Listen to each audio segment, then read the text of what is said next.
My mom always mocked me, saying I was just jealous of my successful sister, so I revealed I'd been paying their mortgage for years. She went pale. I, 23 male, need to get this off my chest because it's been eating me alive for years.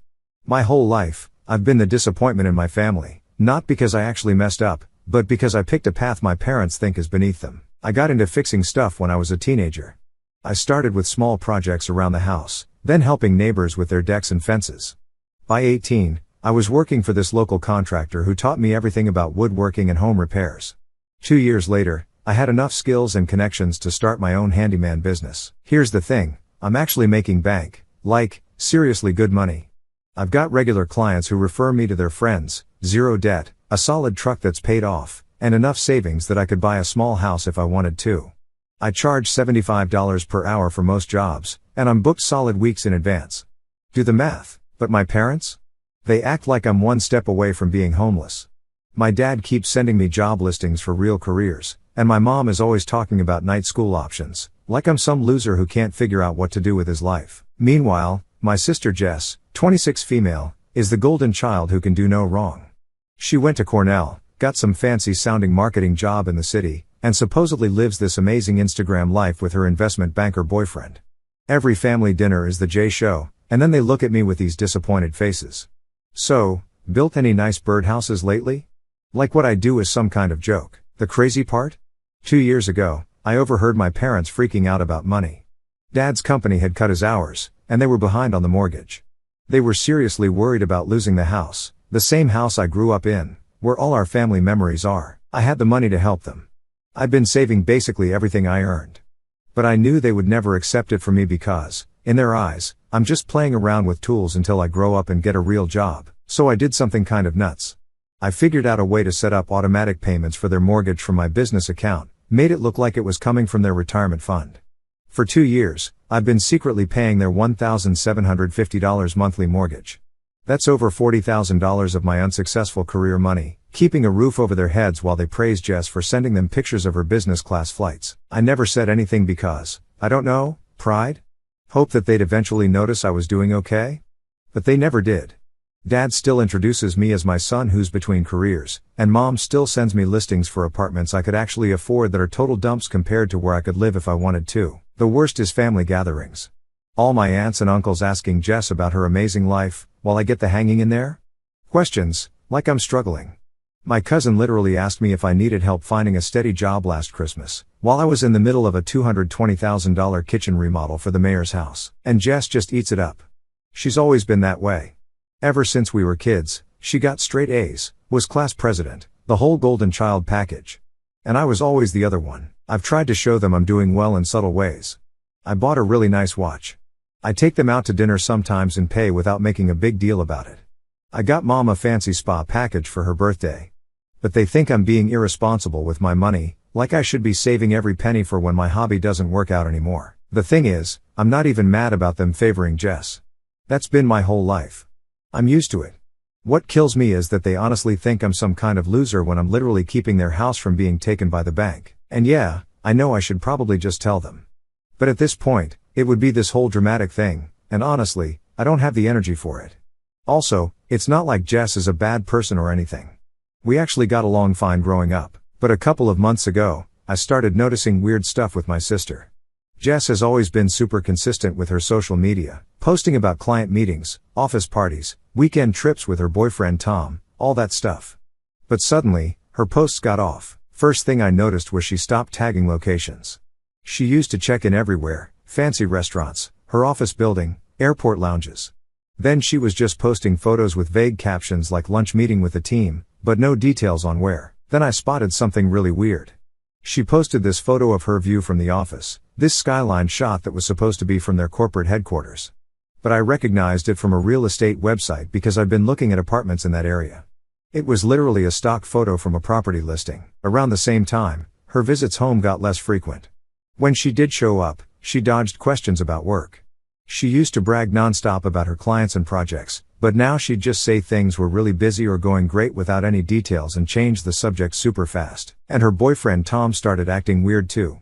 They've been together like 3 years, and he used to be this confident guy, always talking about investments and market stuff. Last time they visited, he seemed stressed as hell. When Dad asked him about some stock tips, Tom got all awkward and said he wasn't really allowed to discuss that, which was weird because he'd never shut up about that stuff before. One time, I was grabbing a drink from the garage fridge and overheard them arguing behind the house. Tom was saying something like, "You can't keep doing this. It's getting out of control." And Jess was like, "Just give me a little more time." When they noticed me, they both went silent and fake smiled like nothing was happening. I started paying more attention after that. Started noticing other stuff too. Jess always forgot her wallet when we went out to eat, always, like every single time.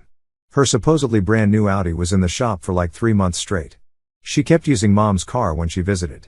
She used to show up with shopping bags from designer stores.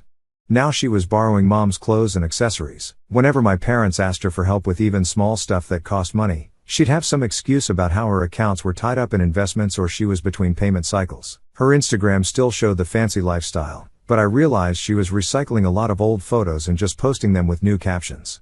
Same office party photo with different celebrating our new client posts months apart. I tried dropping hints to my parents that maybe things weren't all perfect in J-land, just casual stuff like, "Hey, have you noticed Jess seems stressed about work lately? Or isn't it weird her car's been in the shop so long?" Mom shut that down so fast, got all defensive, and was like, "Not everyone wants to spend their life patching up broken cabinets like you. Real careers come with real stress, and real professionals don't spend months tinkering in a garage." Thanks, Mom. Great chat. Dad was a little better but still brushed it off with, "Your sister's in a high-pressure industry. She's doing important things, not just hammering nails." This from the guy whose hammering nails son is secretly paying his mortgage. Meanwhile, Jess kept feeding them stories about her big promotion coming up and how she was this close to landing some huge client that would be a game changer. They ate it up like always. The whole thing was making me feel crazy. Like, am I the only one seeing the red flags here? Am I just being jealous? I didn't want to believe my sister was lying about everything, but something definitely wasn't adding up. I decided to do some digging. Nothing stalkerish, just basic stuff. I looked up her company online to see if she was listed on their team page. She wasn't, which was weird because she'd supposedly been there for years and was up for a director position. I googled her boyfriend's investment firm too. Found the company, but no Tom listed anywhere. I didn't know what to do with this information. Confront Jess? Tell my parents? I decided to wait and see what happened. Maybe I was reading too much into things. Plus, I had my own business to run, and it was getting busier than ever. That's the thing that's so messed up about all this. While my parents were obsessing over Jess's fake success, my actual legitimate business was taking off. I had to hire a helper because I couldn't handle all the work myself. I was making more money than I ever had, and none of it mattered to them because it wasn't a career with a fancy title and an office. So I just kept doing my thing, watching this weird situation with my sister unfold and secretly paying their mortgage. My buddy Mike was the only one who knew about any of this, and he thought I was insane for not just moving out and letting them deal with their own problems. Looking back, I probably should have listened to him. The real breaking point happened about a month ago. This is when everything started to completely fall apart, and honestly, I'm still processing all of it. I found out that my parents had been asking Jess for money, not big amounts, just borrowing a couple hundred here and there for unexpected expenses. This whole time, I'm secretly covering their biggest bill, and they're hitting up Jess for cash on the side. The worst part? She was giving it to them, or at least they thought she was. Mom let it slip that Jess had helped them out several times over the past year, but the way she described it was weird. Jess would promise to transfer the money, then there would be some issue with her bank, so she'd promise to send a check, which would never arrive.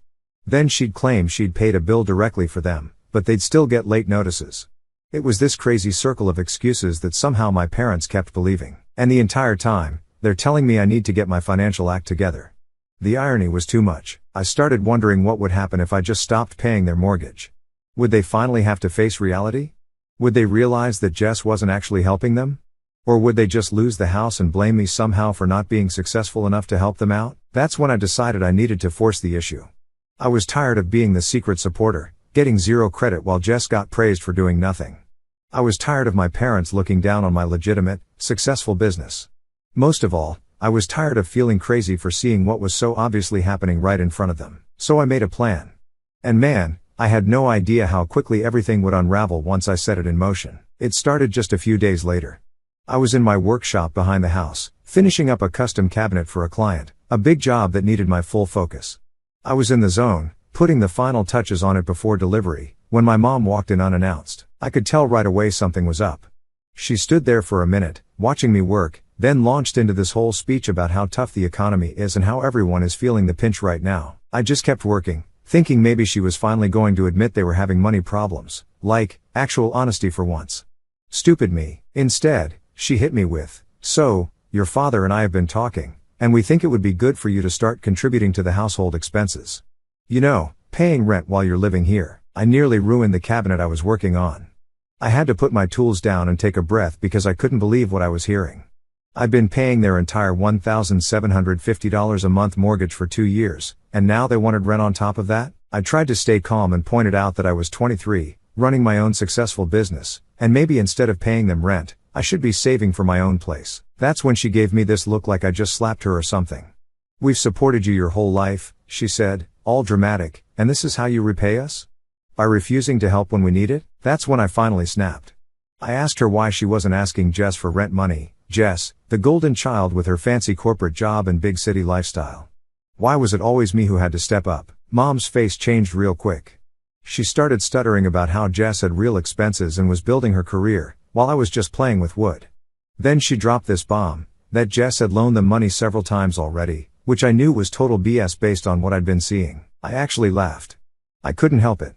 The whole situation was so ridiculous that it was either laugh or punch a wall. This just made my mom even more pissed off, and she went into full attack mode. "You've always been jealous of your sister's success," she said. "Maybe if you'd applied yourself in school instead of hanging around construction sites, you'd have made something of yourself too." I almost told her right then about the mortgage payments. The words were right there on the tip of my tongue. But something held me back. Maybe it was pride, or maybe I just wanted to see how far they'd push this before reality finally hit them. So instead, I just said, "Fine. Ask Jess for the rent money. Let's see what happens." Mom stormed out, and that's when the real nightmare began. The next few weeks were absolute hell. It was like my mom made it her personal mission to prove I was a loser who needed to get his act together. One day, she accidentally deleted some client emails from our shared family computer. These were actual job requests worth thousands of dollars. When I confronted her, she played dumb, saying she was just clearing out spam. Then our home internet suddenly stopped working. Super convenient timing, right?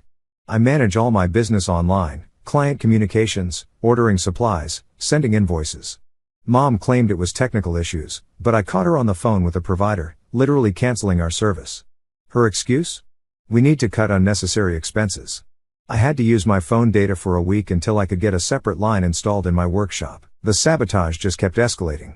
She scheduled this ambush family intervention about my lack of direction in life. She invited my dad's brother, who's some corporate middle manager, to lecture me about wasting my potential. I actually had to leave halfway through to go give an estimate on a $155,000 deck renovation. The irony was completely lost on them. Through all this, my dad mostly stayed quiet. He'd occasionally back Mom up, but I could tell he was uncomfortable with how far she was taking it. One night, he actually came to my workshop and awkwardly tried to explain that Mom was just worried about my future. Meanwhile, Mom kept pushing the rent issue, leaving passive-aggressive notes about my share of bills on my door. It was completely surreal. I was literally paying for the roof over their heads while they were treating me like some freeloader. The final straw came when Mom went through my mail and opened a thank you card from a client. This lady was super happy with some built-ins I'd done for her home office and included a $200 cash tip. Mom took the money, just straight up took it. When I confronted her, she claimed it was to cover groceries I ate. That's when I knew I had to make some changes. I got a P.O. box the next day so she couldn't intercept my mail anymore. All this time, Jess was conveniently unreachable. She'd stopped answering family calls regularly, and when she did talk to our parents, it was always at some good time she scheduled in advance. Mom kept making excuses for her, saying she was swamped with her big project or traveling for work. I was just sitting there, watching this whole show unfold, waiting for reality to finally catch up with everyone. Part of me felt bad knowing what was probably coming, but another part of me was just tired of being the only one living in the real world. The crazy thing is, while all this drama was happening, my business was doing better than ever. I'd landed several high-end contracts, including a complete built-in entertainment center for this doctor's home that was going to net me about $122,000. I was having to turn down jobs because I couldn't keep up with demand. I was even thinking about taking on a full-time employee, but none of that registered with my parents. To them, I was still just their disappointment son playing with power tools in the garage. No matter what I accomplished, it would never measure up to Jess's fake corporate success. I started seriously thinking about moving out. I'd been putting it off because of the whole situation, but I was reaching my breaking point. I couldn't keep living under the same roof with people who had so little respect for me and what I'd built. Plus, I was worried about what would happen if I confronted them about the mortgage payments. Would they be grateful? Embarrassed? Angry that I deceived them? Knowing my parents, especially my mom, they'd somehow make me the bad guy, even though I'd been keeping them from foreclosure for years. I started looking at apartments just to see what was out there. Found a few places that would work, enough space for me to live and maybe even a small workshop area. I could afford any of them easily, but something kept holding me back. Maybe it was worry about what would happen to my parents if I stopped paying their mortgage. Maybe it was just the hope that someday they'd see me for who I really was. All this crap was starting to mess with my head. I've always been the kind of guy who puts his head down and works through problems. When someone's being unreasonable, I usually just shrug it off and do my own thing. But this was different. This was my family actively trying to tear me down while I was literally keeping a roof over their heads. I started losing sleep, waking up at 3 a.m. replaying my mom's manipulation, second guessing if I was the problem for refusing to pay rent on top of the mortgage. Work suffered. I made careless mistakes, cut wood wrong, missed a client delivery. Small screw-ups that proved I wasn't on my A game. My buddy Mike noticed something was off when we were working on a big deck project together. He kept asking if I was okay, said I seemed somewhere else mentally. I finally broke down and told him everything, the mortgage payments, my parents' constant criticism, my mom's sabotage attempts, all of it. He was shocked, like, jaw on the floor shocked. "Dude," he said, "this is seriously messed up. Why are you still living there? Why are you still paying their bills? They're treating you like garbage." I didn't really have a good answer. It was partly guilt, I guess. They're still my parents, and the thought of them losing their house made me feel awful.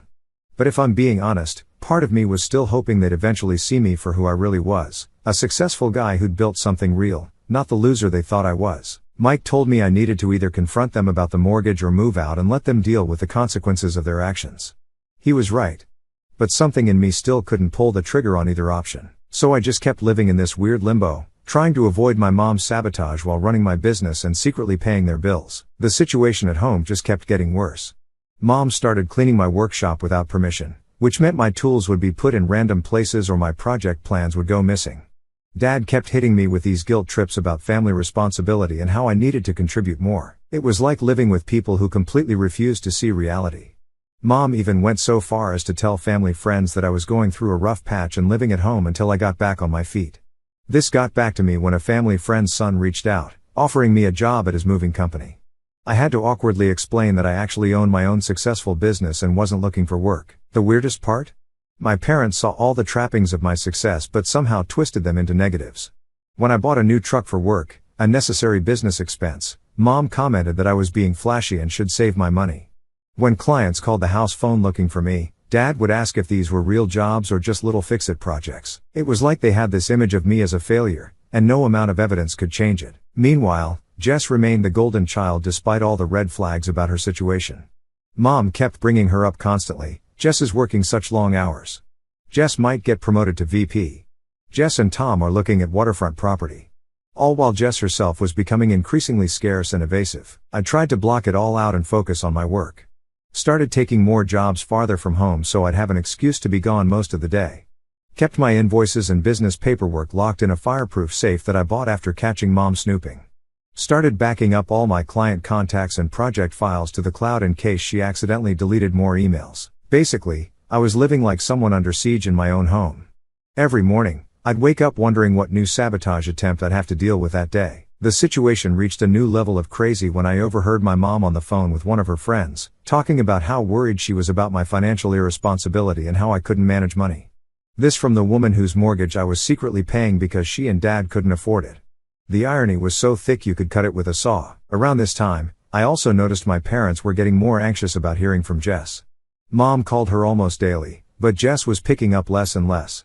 When she did talk to them, it was always brief and vague. "Can't talk now, in a meeting. Super busy with this project. We'll call you next week." That kind of thing. I could see the worry starting to creep into Mom's eyes, though she'd never admit anything was wrong with her perfect daughter. Dad started making comments like, "I wonder how Jess is really doing," when Mom wasn't around. It was like they were finally starting to notice what had been obvious to me for months, but they couldn't quite admit it to themselves yet. Then came the day Mom tried to access my bank accounts. I'd left my laptop open while I went to grab lunch and came back to find her frantically clicking through my browser. She claimed she was just checking the weather, but I could see my bank's website in the recently closed tabs. That was it, the final straw. I couldn't keep living like this. I started making serious plans to move out, looking at apartments and storage options for my tools and materials. I found a decent place about 20 minutes away. Nothing fancy, but it had a small detached garage I could use as a workshop and enough space for me to live comfortably. I was ready to put down a deposit when everything imploded all at once. It was a Tuesday evening. I was in my workshop, finishing up some paperwork, when I heard my mom's phone ring. From her excited "Hi, honey," I knew she thought it was Jess. I didn't pay much attention until I heard her voice change, from excitement to confusion, then to something like horror. I stepped closer to the door so I could hear better. Mom was talking to Tom, Jess's boyfriend, and from the sound of it, he was spilling every secret Jess had been keeping. "That can't be right," Mom kept saying. "There must be some mistake. Jess would never do something like that." I couldn't hear Tom's side of the conversation, but I could tell from Mom's responses that he was painting a very different picture of Jess's life than the one she'd been showing us. When Mom finally hung up, she just sat there staring at her phone like she was in shock. Her hands were shaking. She looked up and saw me standing in the doorway watching her. "That was Tom," she said, her voice barely above a whisper. "He and Jess broke up. He says Jess lost her job over a year ago. He says she's been lying to everyone." I didn't say anything. What could I say? "I told you so" seemed too cruel in that moment, even after everything she'd put me through. "He says she's been pretending to go to work every day. That she was fired for lying on her resume. That she's been maxing out credit cards to keep up appearances. That she's been..." Mom couldn't even finish the sentence. She started crying. I just stood there, watching the house of cards finally collapse. All those suspicions I'd had for months were being confirmed, and I felt no satisfaction at all. Just a weird mix of sadness for my sister and anger that it had taken this long for the truth to come out. Dad came home about an hour later, and Mom broke the news to him. He didn't believe it at first, kept saying Tom must be lying, that Jess would never do something like that. But even as he said it, I could see in his eyes that deep down, he knew it was true. All those little inconsistencies in Jess's story suddenly made sense. They stayed up late that night trying to call Jess over and over. She never picked up. They left voicemail after voicemail, each one more desperate than the last. "Please call us back. We just want to know you're okay. Whatever's happening, we can figure it out together." I went to bed around midnight, leaving them still trying to reach her. As I lay there staring at the ceiling, I wondered if this would change anything between us. Would they finally see that I wasn't the family failure after all? Or would they somehow find a way to blame me for not warning them about Jess sooner? I didn't have to wonder long. The next morning, everything changed. I came downstairs to find my mom sitting at the kitchen table, still in yesterday's clothes, eyes puffy from crying. Dad was pacing around the living room with his phone pressed to his ear, leaving what must have been his 20th voicemail for Jess. Neither of them acknowledged me at first. It was like they were in this bubble of shock and couldn't see anything outside of it. I made some coffee and sat down across from Mom, not really sure what to say. What do you say to someone whose entire worldview just got shattered? Finally, Mom looked up at me. Her face was different somehow. The usual judgment and disappointment were gone, replaced by something I'd rarely seen directed at me: desperation. "We need your help," she said simply.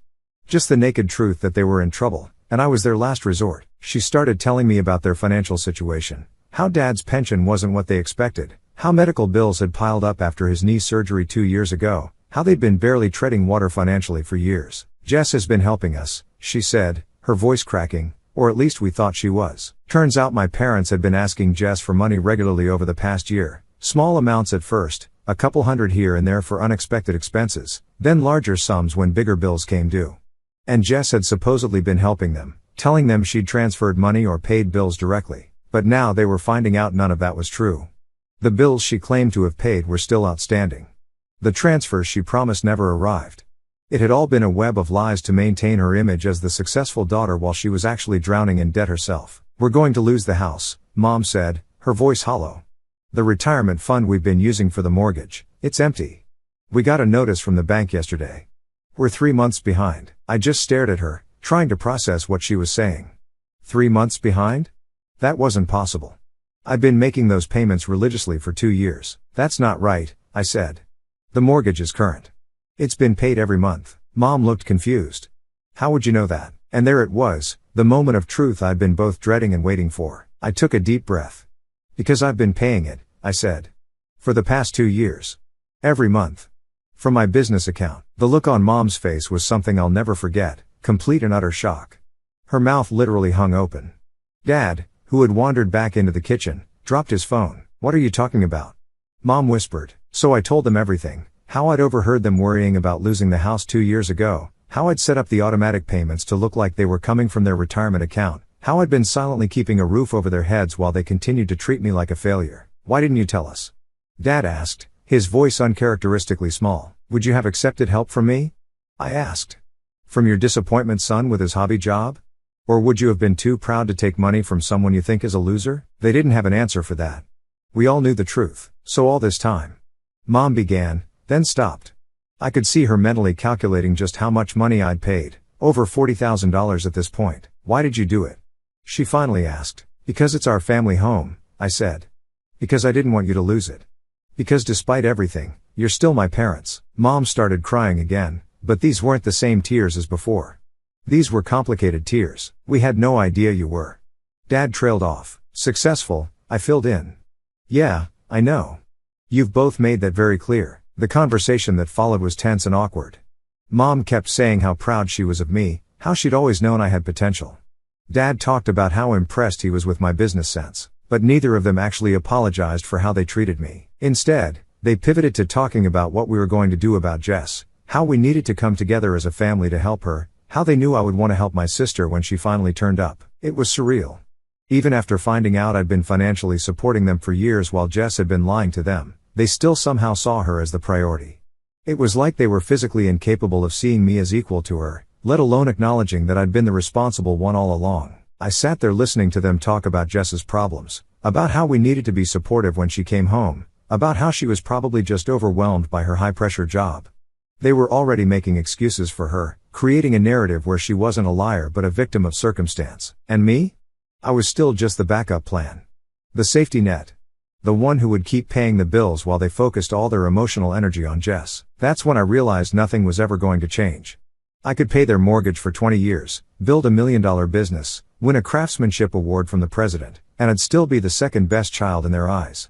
Jess could lie, cheat, and disappear, and they'd still make excuses for her. I told them I'd keep paying the mortgage for now because I didn't want them to lose the house, but I also told them things needed to change. I was done being the family punching bag, done having my emails deleted and my mail opened, done being lectured about responsibility by people who couldn't pay their own bills. They nodded and agreed to everything, but I could tell they weren't really hearing me. They were too caught up in the Jess drama, too worried about their golden child to really process what I was saying. Most of all, I felt trapped.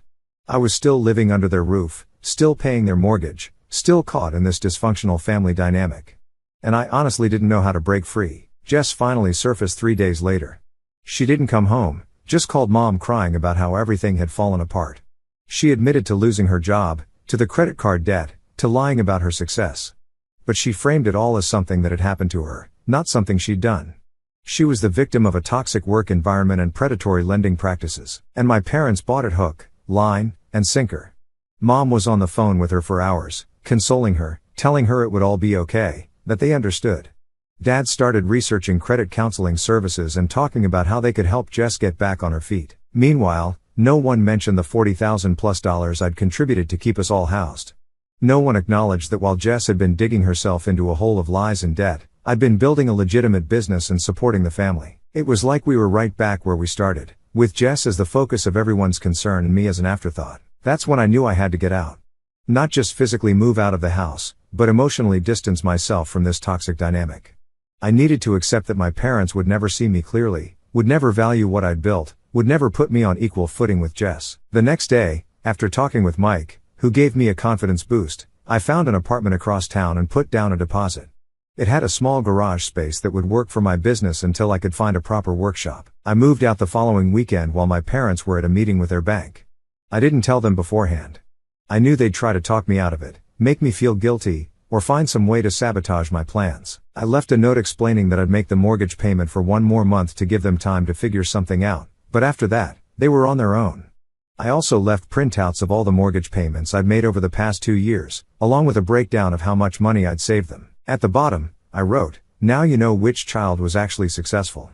Don't contact me until you're ready to apologize for how you've treated me." The fallout was predictable. Mom called me 50 times, leaving tearful voicemails about how they didn't mean it and how they'd always loved me and how they were just trying to push me to reach my potential. Dad sent a text saying they were sorry if I felt unappreciated. The classic non-apology that puts the blame on me for my feelings rather than on them for their actions. Jess finally showed up at our parents' house a week after I moved out. According to family friends, she's telling everyone she had a nervous breakdown from working too hard and is taking time to reassess her priorities. She's completely rewritten the narrative so she's the victim instead of the liar. Classic Jess, spinning her massive failure into some kind of noble journey of self-discovery. As for me, my business is booming. I hired my first full-time employee last month to help with the workload. I've got my own place where nobody can mess with my stuff or talk down to me. And for the first time in my life, I'm not carrying the weight of trying to prove myself to people who were determined to see me as a failure. So here I am, the family disappointment, doing just fine on my own. Turns out being a disappointment is pretty damn liberating when you stop giving a fuck about disappointing people who never appreciated you anyway. If there's a lesson here, I guess it's this: success isn't about the job title or the college degree or the fancy apartment. It's about building something real and sustainable, whether that's a business, or relationships, or just a life you don't have to lie about. By that measure, I was the successful one all along. They just couldn't see it until it was too late.